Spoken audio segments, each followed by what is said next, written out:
Saya tahu apa yang sedang Anda rasakan.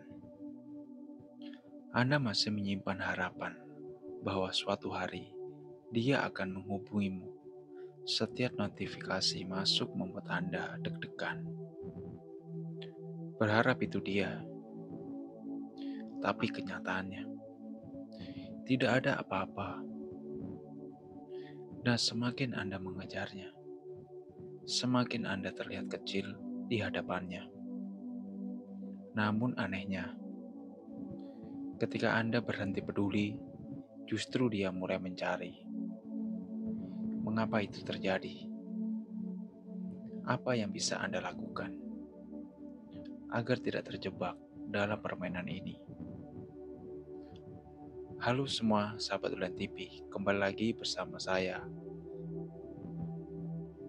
Di video kali ini, saya akan membantu Anda memahami dengan menggunakan prinsip stoikme yang telah mengubah cara pandang saya terhadap relasi, harapan, dan harga diri. Jika Anda siap untuk berhenti menderita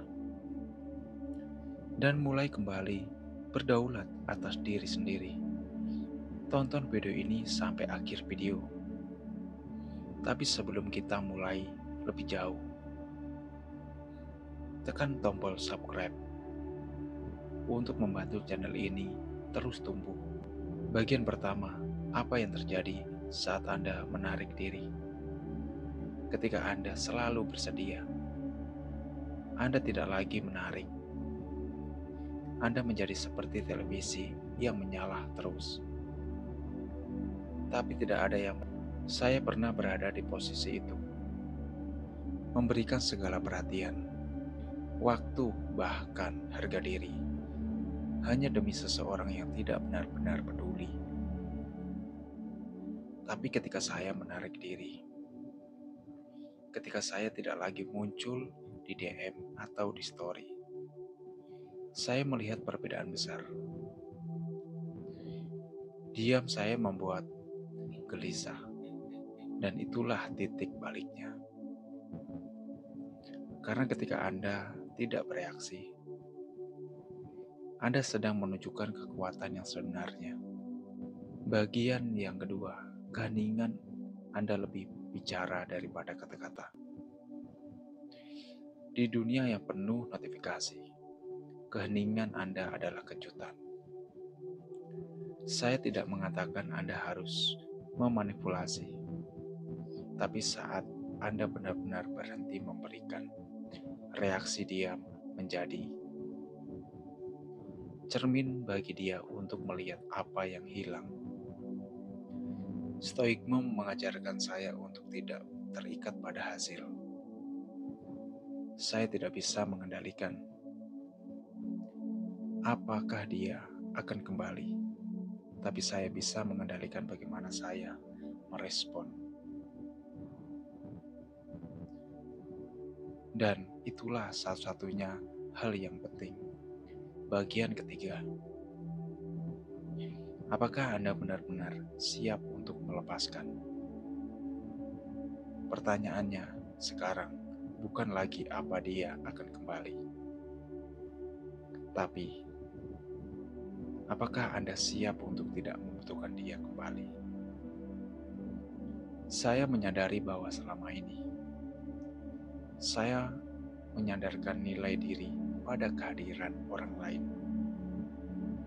Saya percaya bahwa validasi orang lain menentukan siapa saya. Dan itu adalah kebohongan yang merusak banyak orang. Ketika Anda berhenti mengejar, Anda mulai menemukan siapa diri Anda sebenarnya. Bukan siapa bayangan seseorang, tapi sebagai pribadi yang utuh. Bagian keempat, Anda tidak diuji oleh emosi. Anda dibentuk olehnya.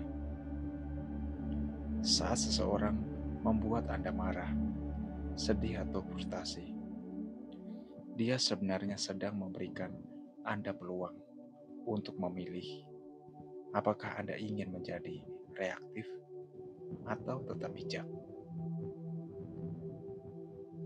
Stoikme mengajarkan bahwa Anda tidak perlu menekan emosi, tapi Anda harus bisa memilah mana yang patut diberi ruang dan di mana yang hanya akan menjerumuskan Anda kembali ke penderitaan. Saya tidak mengatakan ini mudah, tapi setiap kali saya memilih tenang, saya menang atas diri saya sendiri. Jika ini muncul kembali dan bertanya, "Kamu kemana saja?" Anda bisa tersenyum dan berkata dalam hati, "Saya tidak kemana-mana. Saya akan kembali pada diri saya sendiri." Ketenangan bukanlah tanda bahwa lemah. Ketenangan adalah tanda bahwa Anda memiliki kendali. Dan dalam dunia yang penuh dharma, kendali adalah bentuk kekuatan tertinggi. Jika Anda ingin menjadi pribadi yang tidak lagi dikendalikan oleh emosinya, yang tidak lagi berharap dari luar diri, tapi memilih untuk membangun ketenangan dari dalam, jangan ragu. Klik subscribe dan bagikan video ini jika Anda ingin orang lain ikut belajar mengenal diri, karena terkadang yang perlu Anda lakukan bukan memaksakan, tapi cukup mengabaikan dengan ketenangan. Terima kasih sudah menonton video ini sampai akhir. Sahabat Tulen TV,